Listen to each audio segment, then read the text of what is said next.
بسم اللہ الرحمن الرحیم۔ السلام علیکم ورحمۃ اللہ وبرکاتہ۔ نحمدہ ونصلی ونسلم علی رسولہ الکریم، اما بعد۔ آئیے سرکار مدینہ صلی اللہ علیہ وسلم کی بارگاہ میں سب سے پہلے درود پاک کا نذرانہ مل کر کے پیش کریں۔ تو میرے ساتھ پڑھیے: الصلاۃ والسلام علیک یا رسول اللہ، الصلاۃ والسلام علیک یا حبیب اللہ، الصلاۃ والسلام علیک یا نبی اللہ وعلی آلک و اصحابک یا نور اللہ صلی اللہ تعالی علیہ وسلم۔ میں طیبہ شیخ اپنے چینل طیبہ اسلامک ورلڈ میں آپ سبھی کا ایک بار پھر سے تہہ دل سے استقبال کرتی ہوں، اور آج پھر میں ایک بہت ضروری عنوان آپ کے سامنے لے کر کے حاضر آئی ہوں، جس کے بارے میں مجھ سے کافی لوگوں نے کہا بھی تھا کہ اس ٹاپک پر بھی ویڈیو بنائیں، اور آج کا میرا عنوان ہے وضو کا صحیح اور مکمل طریقہ۔ تو میرے پیارے آقا علیہ السلام کی پیاری دیوانیوں، آئیے ویڈیو کا آغاز کرتے ہیں۔ ہمیں سب سے پہلے وضو کرنے سے پہلے ہمیں نیت کر لینا ہے کہ وضو آپ کس لیے کر رہے ہیں۔ نماز کے لیے، پاکی حاصل کرنے کے لیے، ایسا دل میں ارادہ بنا لیں۔ نیت کا معنی ہوتا ہے ارادہ کرنا، تو وہ ارادہ کر لیں۔ میرے پیارے آقا علیہ السلام کی پیاری دیوانیوں، وضو میں نیت کرنا یہ کوئی ضروری نہیں ہے، نہ فرض ہے نہ واجب ہے، لیکن بہتر یہ ہے کہ آپ نیت کر لیں۔ کیوں؟ اس لیے کہ حدیث مبارکہ ہے، سرکار نے ارشاد فرمایا انما الاعمال بالنیات، اعمال کا دار و مدار نیت پر ہوتا ہے۔ اگر آپ وضو کرنے سے پہلے وضو کی نیت کر لیں گے کہ میں وضو کرنے جا رہی ہوں، پاکی حاصل کرنے جا رہی ہوں، نماز پڑھنے کے لیے میں وضو کر رہی ہوں، یا قرآن پاک کی تلاوت کے لیے وضو کر رہی ہوں، اگر آپ ایسے ہی دل میں ارادہ کر لیں گے تو آپ کو وضو کا ثواب زیادہ ملے گا۔ تو پہلے دل میں ارادہ کر لیں۔ اس کے بعد ہمیں بہت سارے لوگوں کا یہ سوال ہوتا ہے کہ کیا سر کو ڈھک کر کے یا اوڑھنی رکھ کر کے یا دوپٹہ اوڑھ کر کے وضو کرنا ہے؟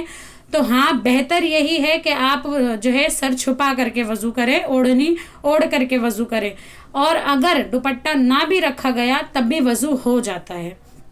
تو سب سے پہلے تو آپ نیت کر لیں۔ اس کے بعد اگر آپ کو سر چھپانا ہے تو بہت بہتر بات ہے، آپ سر چھپا لیں، اگر نہیں بھی چھپا ہے تب بھی چلے گا۔ اس کے بعد ہمیں سب سے پہلے وضو کی نیت کرنا ہے، بسم اللہ پڑھیں، اور بسم اللہ پڑھنے کے بعد وضو کی دعا پڑھیں۔ وضو کی دعا اگر آپ لوگوں کو یاد ہے، بسم اللہ العظیم والحمد للہ علی دین الاسلام، یہ وضو کی دعا ہے۔ اگر یاد ہے تو یہ دعا پڑھیں، اور اگر نہیں یاد ہے تو بس بسم اللہ کہہ کر کے وضو کرنا شروع کریں۔ ہمیں وضو کرنے میں سب سے پہلے دونوں ہاتھوں کو گھٹوں تک دھونا ہے۔ اچھا، ایک بات یہ کہ آج زیادہ تر اگر دیکھا جائے تو گھروں میں نل لگا ہوا ہوتا ہے، اور آج کل اکثر لوگ وضو جو ہے وہ نل سے ہی کرتے ہیں۔ تو اب ہوتا یوں ہے کہ پہلے ہم نے سنا تھا کہ پہلے دائنا ہاتھ گھٹوں تک دھوئیں، پھر بایاں ہاتھ گھٹوں تک دھوئیں، تو ایسا عمل لوٹے کے ذریعے سے ہوتا تھا، لیکن جب نل آ گیا ہے تو ہم دونوں ہاتھ ایک ساتھ دھو لیں گے۔ نل کھول کر کے ہم فوراً دونوں ہاتھ گھٹوں تک کے ایک ساتھ 3 مرتبہ دھو لیں۔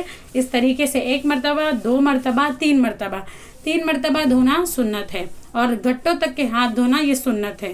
تو گھٹوں تک کے سب سے پہلے 3 مرتبہ ہاتھ دھوئیں، اور ہاتھ دھونے کے ساتھ ساتھ انگلیوں میں خلال بھی کر لیں تاکہ پانی اندر تک کے بھی پہنچ جائے۔ تو گھٹوں تک ہاتھ دھونے کے بعد پھر جو ہے ہمیں کلی کرنا ہے۔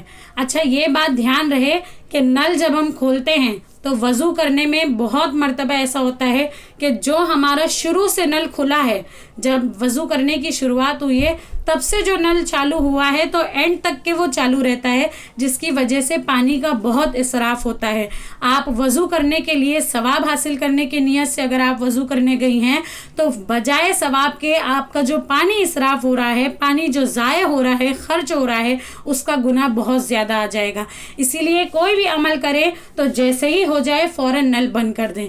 آپ نے نل کھولا، دونوں ہاتھ دھوئے، انگلیوں کا خلال کیا، چلوں میں پانی لیں اور نل جو ہے فوراً بند کر لیں، اور سیدھے ہاتھ میں پانی لے کر کے 3 مرتبہ کلی کریں۔ 3 مرتبہ کلی اس طریقے سے کریں کہ دائیں چلوں میں پانی لیں، دائیں ہاتھ سے کلی کریں، اور بائیں ہاتھ کی پہلی انگلی سے، شہادت کی انگلی سے، اگر نہیں تو اگر مسواک ہے تو مسواک سے جو ہے آپ سب سے پہلے دانتوں کا خلال کر لیں۔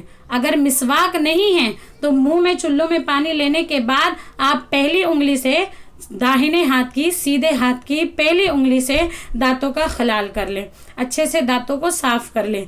लेकिन सुन्नत तरीका मिसवाक का है। अगर देखा जाए तो आज के इस दौर में बहुत कम घर ऐसे पाए जाते हैं जिन घरों में मिसवाक मौजूद होती है, वरना हर घर मिसवाक से खाली है। अगर मिसवाक है तो बहुत बेहतर बात है, वरना आप पहली उंगली से अपने दांतों का खलाल करें। कुल्ली इस तरीके से करें कि पूरा मुंह तर हो जाए, और 3 मरतबा कुल्ली करने के बाद फिर वापस नल चालू करके दाहिने हाथ में ज़रा सा पानी लें और फ़ौरन नल बंद कर दें। पानी को इसराफ ना करें, खर्च ज़्यादा ना करें। और पानी लेने के बाद फिर दाहिने हाथ में पानी लेने के बाद आप नाक में पानी चढ़ाएं। नाक के जो है नथनों के पास चुल्लू ला करके रखें और हल्का सा ऐसे खींचें कि पानी नर्म हड्डी तक के पहुंच जाए। दाहिने हाथ से नाक में पानी डालें और बाएं हाथ की छोटी उंगली से नाक के अंदर का खलाल करें, साफ करें। अक्सर औरतें नाक में जो है नथनी पहना करती हैं, तो उन्हें चाहिए कि वो ज़रा सा जो है नथ भी हिला लें और हिलाकर उसमें भी पानी पहुंचा दें। ये जो शुरू में 3 चीज़ें हुई, हमने हाथ धोया, कुल्ली करी और नाक में पानी डाला, ये सुन्नत है। उसके बाद हमें चेहरा धोना है, और चेहरा धोना वज़ू में फ़र्ज़ है। फरमाया गया कि चेहरा पेशानी के बाल से लेकर जहाँ उम्मन बाल उगते हैं वहाँ से लेकर के हमें थोड़ी के नीचे तक के, और एक कान की लौ से हमें दूसरे कान की लौ तक, ये पूरे चेहरे की हद बताई गई है। तो इस तरीके से जो है हमें चेहरा धोना है कि चुल्लू में पानी लें, और पानी लेने के बाद आप पानी जो है सबसे पहले तो पूरे चेहरे पर मल लें ताकि कोई भी जगह सूखी ना रह जाए। अच्छा, ये बात भी ध्यान में रखें कि जब हम पानी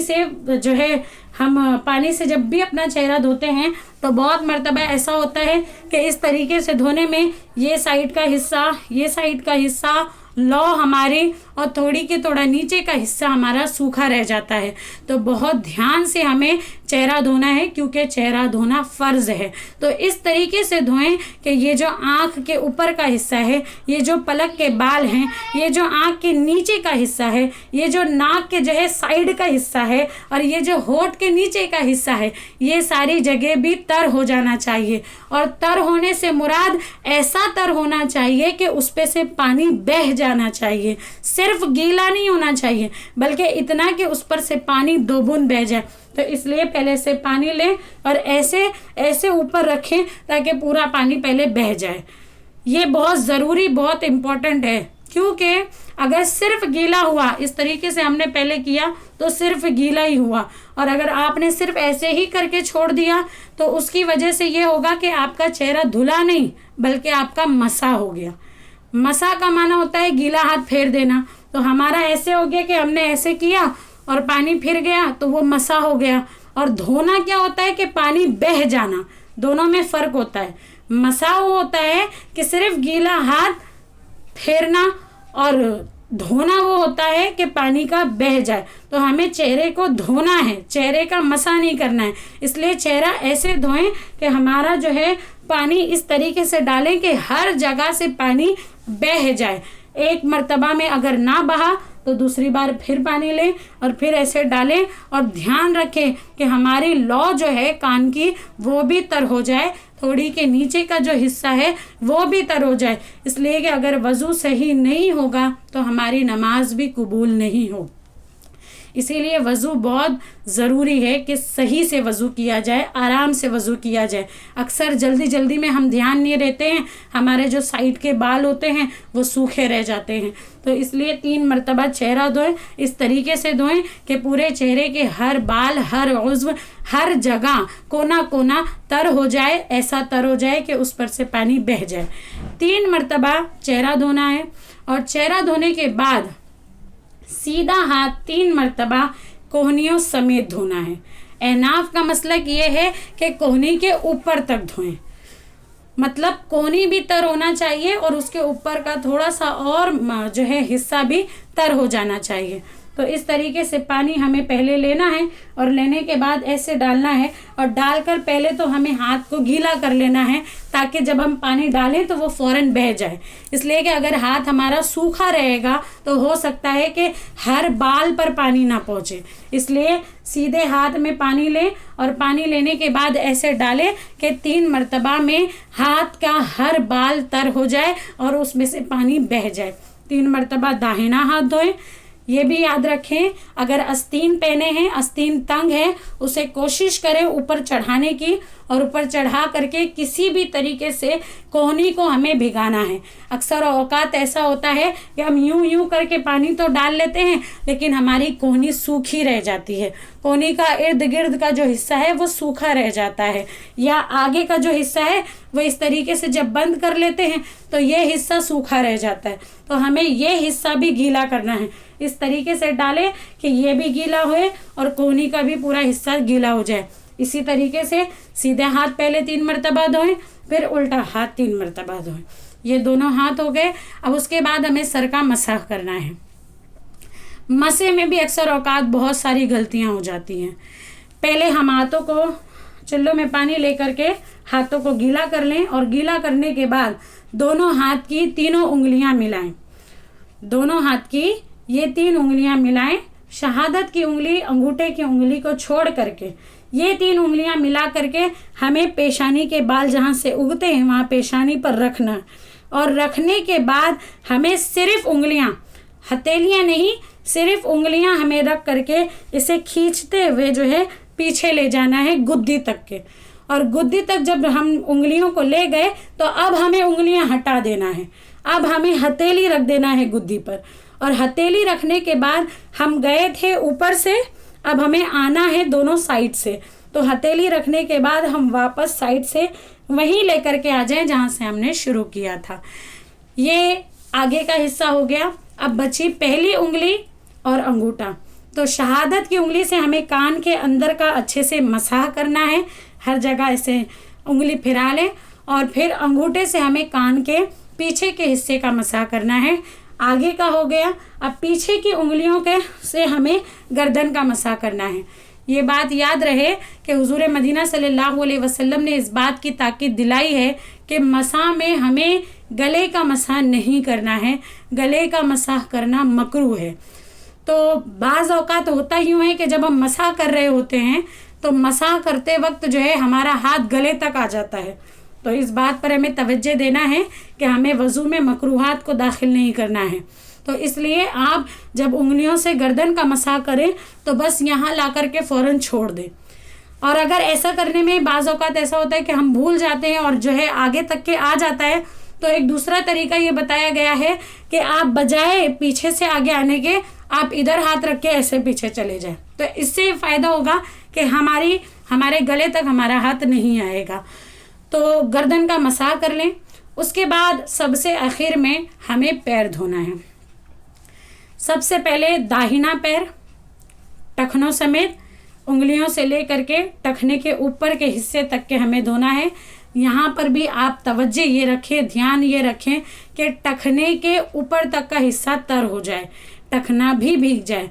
बाज़ औक़ात पैर तो हम ऐसे ही धो लेते हैं, टखना सूखा रह जाता है। कभी कभी एड़ी का कुछ हिस्सा, जो पीछे एड़ी होती है, कभी कभी उस एड़ी का कुछ हिस्सा सूखा रह जाता है। तो हमें पैर पर भी बहुत तवज्जो से पानी डालना है और पैरों को 3 मरतबा अच्छे से धो लेना है, टखने के ऊपर तक के उसे धोना है। और ये बात भी याद रखें कि कभी कभी हम पैर धो रहे होते हैं तो हमारा पैर के ऊपर का हिस्सा तो पूरा अच्छे से तर हो जाता है, लेकिन जो पैर के तलवा होता है, कभी कभी तलवे का कुछ हिस्सा भी सूखा रह जाता है। इसीलिए पीछे भी, नीचे भी जो है पानी अच्छे से डालना है, ऊपर भी पानी अच्छे से डालना है। और फिर दाहिना पैर धो लिया, उसके बाद बायां पैर 3 मरतबा इसी तरीके से टखनों समेत धो ले। और उसके बाद फिर हमें उल्टे हाथ की छोटी उंगली से पैरों की उंगलियों का खिलाल करना है। और पैरों की उंगलियों के खिलाल का तरीका ये बताया गया है कि दाहिने पैर की छुंगली से, मिसाल के तौर पर ये समझ ले कि ये हमारा पैर है और पैर की ये छोटी उंगली है, तो हमें हाथ की छोटी उंगली से दाहिने पैर की छोटी उंगली से उंगलियों का खिलाल करना शुरू करना है। تو یہ چھوٹی انگلی سے لے کر کے آپ داہنے پیر کے انگوٹھے تک کے کریں اور بائیں پیر کے الٹے پیر کے انگوٹھے سے شروع کر کے ہمیں جو ہے لاسٹ کی چھنگلی تک کے ہمیں لے کر کے جانا ہے. مجھے امید ہے کہ آپ لوگوں کو بات سمجھ میں آ رہی ہوگی. پیروں کے خلال میں، پیروں کی انگلیوں کے خلال میں ہمیں الٹے ہاتھ کی چھوٹی انگلی سے سیدھے پیر کی چھوٹی انگلی سے شروع کر کے انگوٹھے تک لانا ہے اور پھر الٹے پیر کی انگلیوں کا خلال ہمیں انگوٹھے سے شروع کر کے جو ہے لاسٹ کی انگلی تک کے چھنگلی تک کے لے کر کے آنا ہے. یہ وضو کا طریقہ مکمل ہو گیا. اس کے بعد ہمیں وضو کے بعد کی دعا پڑھنا ہے. اگر دعا یاد ہے تو بہت اچھی بات ہے، دعا یاد کر لیں. اللہم اجعلنی من التوابین واجعلنی من المتطہرین. یہ چھوٹی دعا ہے. اتنی سی دعا پڑھنے کے بعد دوسرا کلمہ ہمیں پڑھنا ہے وضو کے بعد. دوم کلمہ شہادت کی انگلی کو اس طریقے سے آسمان کی طرف، یا اگر آسمان آپ کی کھڑکی سے نظر آتا ہو یا جہاں وضو کر رہے ہیں اگر وہاں سے آپ کو آسمان نظر آتا ہو تو اس طرف دیکھ کر کے پڑھیں. اگر نہیں آتا ہے تو شہادت کی انگلی اٹھا کر کے ہمیں دوم کلمہ پڑھنا ہے، دوسرا کلمہ شہادت پڑھنا ہے اور اس کے بعد ہمارا وضو مکمل ہو گیا. اچھا، یہ جو دعائیں پڑھنا ہے، یہ دعائیں پڑھنا یہ بہت ضروری نہیں ہے، لیکن پڑھ لیں گے تو بہت اچھی بات ہے، ثواب ملتا رہے گا. آپ وضو کر رہے ہیں، ہاتھ دھو رہے ہیں، منہ دھو رہے ہیں، کلی کر رہے ہیں، تو وضو کے ہر عضو کو دھونے کی الگ الگ دعا ہے. تو بہت سے لوگ ایسے ہیں جنہیں ہر دعا نہیں یاد ہوتی ہے، تو انہیں چاہیے کہ وضو کرتے کرتے وہ درود شریف پڑھتے رہا کریں. لیکن اگر آپ موری میں وضو کر رہے ہیں تو ہمیں کچھ بھی نہیں پڑھنا ہے. آپ باہر سے ہی دعا پڑھ کے اندر جائیں اور پھر باہر آنے کے بعد ہی دعا پڑھیں. مجھے امید ہے کہ آپ کو وضو کا طریقہ صحیح سے سمجھ آ گیا ہوگا. اللہ کی بارگاہ میں دعا ہے کہ ہمیں صحیح طریقے سے وضو کرنے کی توفیق عطا فرمائے تاکہ ہمارے ہر اعمال قبول ہو سکے اور اللہ تبارک و تعالیٰ علم دین سے ہمیں آراستہ و پیراستہ فرمائے. آمین یا رب العالمین. السلام علیکم ورحمۃ اللہ وبرکاتہ.